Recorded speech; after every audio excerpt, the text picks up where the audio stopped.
reminded its teams that players bear the burden of ensuring they have properly reported as eligible receivers, which was an obvious response to Saturday night's chaotic finish to that Cowboys-Lions game.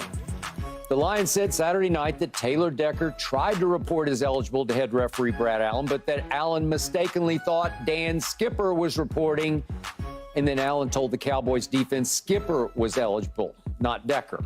So when the go-ahead two-point pass was completed to Taylor Decker, flags flew. Cowboys were saved. Maybe Brad Allen will turn out to be the Cowboys MVP this season if Saturday night's escape propels my Cowboys into a deep playoff run. So here's what NFL Senior Vice President Walt Anderson says in this video, and I quote, "It is the responsibility of the player to be sure that change in status is clearly communicated to the referee by both a physical signal with his hands up and down in front of his chest and to report to the referee his intention to report as an eligible receiver."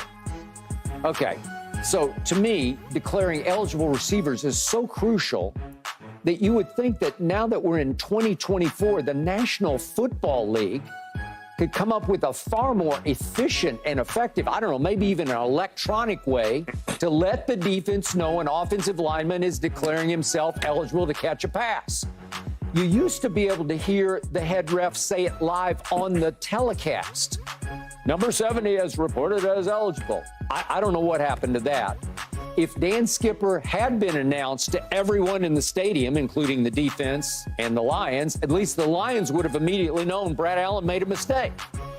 Look, I've been covering the National Football League since 1974, and I was embarrassed for the National Football League Saturday night, even though Brad Allen saved me. But Keyshawn, you played. Your opinion of this reporting controversy? Well, I think when you look at Dan Skipper come into the game and Jared Goff tell Taylor Decker right there, go over to the ref, it is his responsibility. Eligible receiver.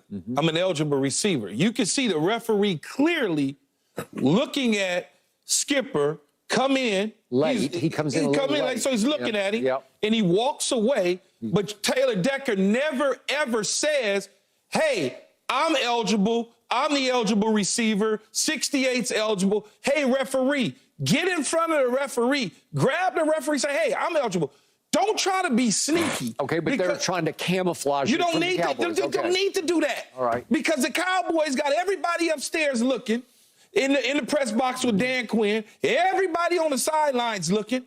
They ain't gonna see you do it anyway. So trying to be anonymous in doing it.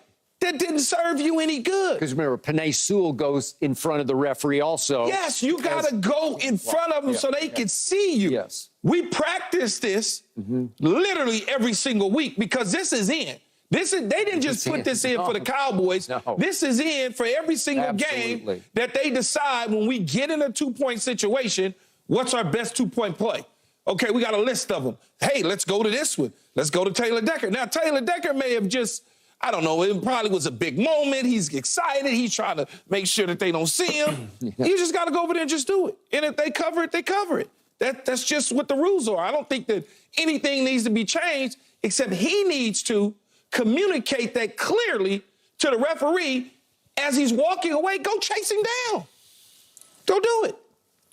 But to the NFL's point, it's really ridiculous for them to say that because clearly Skipper couldn't have verbalized it from that distance if two guys are standing in front of you and couldn't have verbalized it. So you're saying I need to physically do it and verbalize it. He ran away.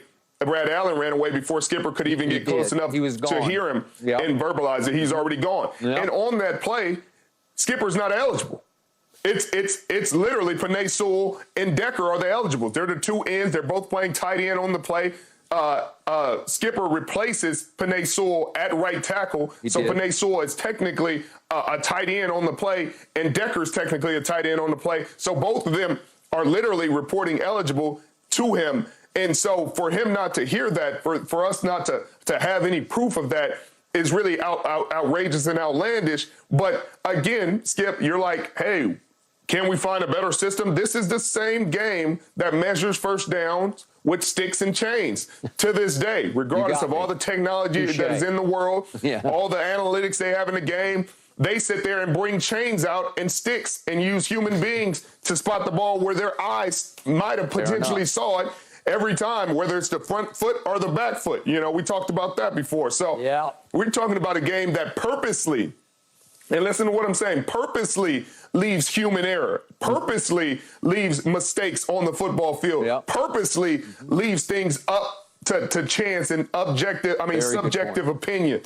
And so, I think that Panay Sewell and Decker both reported, and Brad Allen just went through the motions of what he expected to be the truth. So why did Dan Skipper go over there if he's not part of the what was it, to try to camouflage? Yes, trying to disguise. Yeah, to try to disguise it. When in reality, that Brad Allen's going to run over there and say, hey, Panay Sewell, 68 and 58 are reporting eligible. He would have went over there and said it anyway. So to your point, Keith, it wouldn't have made any difference because they're going to announce, they should announce it to the stadium, and he should announce it to the defense. Okay, and remember, Dan Skipper had been setting up this two-point play by reporting frequently during the game to try to throw the Cowboys off. And unfortunately, he threw Brad Allen off because Brad Allen saw him maybe out of the corner of his eye looping around and thought, I guess it's going to be 70 again, so I'll just go say Dan Skipper, 70 is eligible. So, Richard, quick question for you as the defensive star of the in your career. What if Brad Allen had gotten it right? What if he had said Taylor Decker at number 68? He wouldn't have said his name. What if he said 68 is eligible? As a defender, would you have been more cognizant, more aware? Do you think he would have been covered on the two-point throwback pass try? Well, I think somebody would have had eyes on him initially, and there's one or two things that happen in those situations, Skip. Either they watch him and they're disciplined, or they blitz on the play after watching him and assuming, hey, this guy isn't going out for a pass. He's just in here for extra protection. I'm going to blitz and put more pressure on the quarterback. So, I mean, I can't predict what would have happened on that play. It did look like they were in man-to-man. It did. It's more than likely somebody would have had eyes on him. They would have been close to him. They were close to him even when nobody was supposed to be covering. I mean, they were around him. I'm not saying he was covered, but there were two defenders who were within earshot of him right there. I mean, they could have maybe made some play. Defensive players have heard them say, receiver, this particular person is eligible, and they still get scored on. So I don't think it would even matter. It's all about the defense that they was in. If you looking in the backfield and you're a man-to-man, he's going to slip out. And if you're smart enough, all you got to do is count. You know who's on the line of scrimmage and what position he's replacing.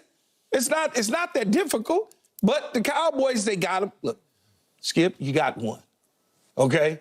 You got one. You stole one. You got a victory out of that one. You should be happy. You shouldn't want the rule to change. No, I got it. But it hurt me because I do love this game. I don't care what you say. I'll take it. I'll take it to my bank, maybe to my NFC Championship game bank. But it just seemed like chaos ensued, and Brad Allen was completely overwhelmed because then they also threw a flag on Ben Skipper for being covered in the line and having reported, quote unquote, eligible, right? So there are two flags on the play because he got it wrong in the first place anyway. So Ben Skipper lines up covered in the interior line, as Richard pointed out. They also flagged that. So they had two violations because Brad Allen got the wrong guy, right? Right. It could have been three. It should have been three because it should have been ineligible man on the end of the line of scrimmage. The receiver didn't cover him up. Okay. And at that point, if you don't throw that flag, then there's not a flag on the play.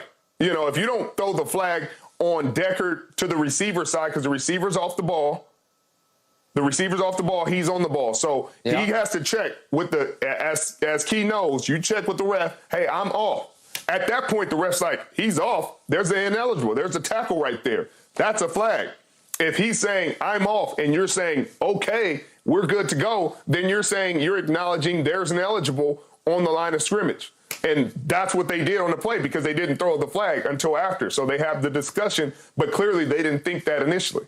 Man, kick the field goal. I mean, the PAT, man. Kick the PAT. Kick the PAT, though, Dad. The game, You didn't get it. Kick the PAT and go to overtime. What are you doing? Once you get the flag. Once you get the flag, PAT. you don't go and try it two more times. But then Micah gave it right back because he was offside. Yes, and guess what? Kick the PAT. Again? Again, just kick the PAT. You wouldn't go for it once you got back to the original line of scrimmage? No. Kick the PAT. I got a chance to possibly be the 1 or the 2 seed. Why am I surrendering that? Because I have one home playoff game and I won the division? It's just who Dan Campbell is. It's what he's always been. Yeah, but that no. You don't think that's a good buddy of mine that I played with. Yeah. Dan is dead ass wrong. Okay, you don't think his team would have lost a touch of respect for him if he didn't go for it? We went for it. Okay. We showed that we could score despite the eligibility stuff. Now, PAT, take this thing in overtime. Let's win the coin toss, and let's go down there and score. All right. So I got one more nuanced question back to you. We just Keyshawn. went 70 to get down You there. did 75. Yeah, 75. Okay, I understand. Come on. Okay, so Keyshawn, you're saying that both Penei Sewell, 58, and Taylor Decker, 68, as they go to Brad Allen, you think they're both trying to report, or do you think Penei Sewell was there for window dressing and camouflage? I thought they're both trying to report. Both were trying to think they're report. both but I reporting? also think, just based on what you said, and I didn't think about it till you said it, that Dan Skipper's coming in, so automatically the ref decides, oh, well, he's just gonna call it anyway. So he didn't even let him get to him. He didn't let him get to him. Usually they gonna let you get to him and have a just small took little conversation with you, and then they go. But he took off before he even got to him because he probably automatically assumed, why do I need to wait? He's doing it again.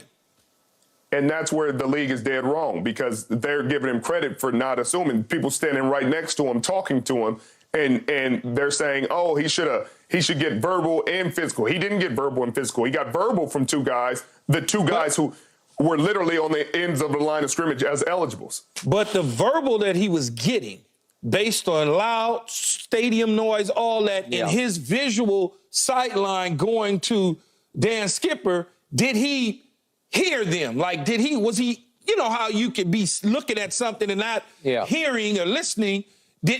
Was that the case? Was that the case where they're standing in front of him, but he's so focused in on Skipper that he wasn't even listening to them? Could be. Right. That's exactly why I say they should just, you got to just do one of these. Go to the legs, do something real quick. Okay, Richard, do you remember a time when they announced the eligibles over the PA system where everybody could hear it? 70 is eligible. Oh, were you in the league They then? used to do that all the time. Okay. They used to do it all the time. It used to be a...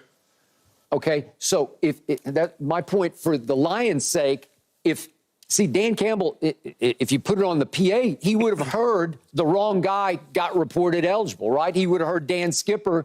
Would they have frantically tried to change the play on the fly? That sounds like another mistake by Brad Allen, more than anything. I don't think they've changed that, Skip. Oh, you think they do it? Because I don't hear it like I used to. Maybe they just don't put it on the telecast the way they used to. They definitely do it on field goals and PATs every time. There's 74 is reporting eligible, 62 is reporting eligible because they have to on the field. And you usually, and in the past, you coming in off the sideline, man. You're just doing it. Yeah, you're just doing it. You're not blatant with it. You're not trying to be sneaky and doing it again. Right. Maybe they outslipped as Richard said, they've been doing it for a long time, and defenses still get it wrong. So why try to sneak it? Okay, we got to change the subject because we got to go to Foxborough for this one. Will Kraft fire Belichick? No mercy, no mercy.